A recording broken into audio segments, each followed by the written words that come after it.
Hey, beautiful. In honor of World Mental Health Day, I want to take a second to talk to you about the silent struggles with trauma. Like, why do we often avoid facing our trauma head on, even when we know that it's the very thing that is holding us back?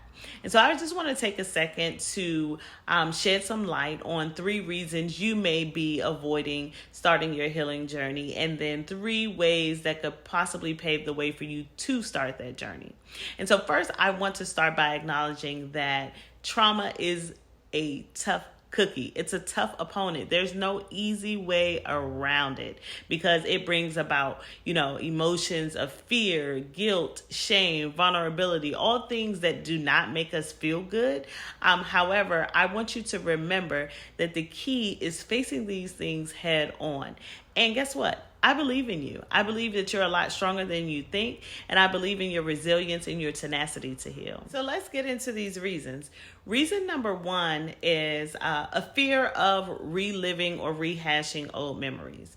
Now, we know that opening or reopening old wounds could be a bit scary, but as I previously said, the major key that I want you to remember is that facing them head on is the best way to close and heal those wounds for good.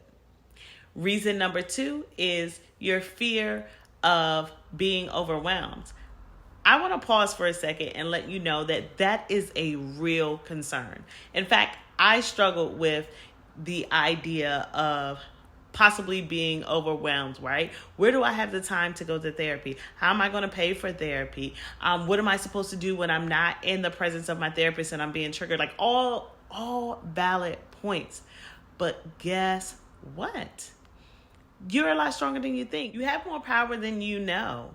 Like, I know the mountain may seem too high to climb. It may look exhausting while going up. However, you have the strength. You just have to tap into that strength and lace up them boots and get on going. Girl, get up.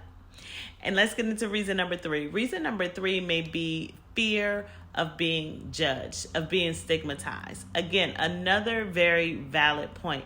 But can I be real with you? Real support does not look like judgment. And so that's why we teach you about identifying who your safe people are, where your safe places are, like fostering safe environments while you're going through this healing journey, because it is not your fault that this happened to you, right? You are not your trauma, right? It's not your fault that all these things are happening to you in your adulthood life, because it's a direct result of your trauma. And so I'm going to list below 3 first steps to get your journey started towards healing. And I do want to leave you with this. Remember, you are not defined by your trauma. In fact, you are defined by your strength to face your trauma. And so let's unpack, let's heal, let's become whole. Let's do this thing together, because you are not alone. Have a happy Mental Health Awareness Day.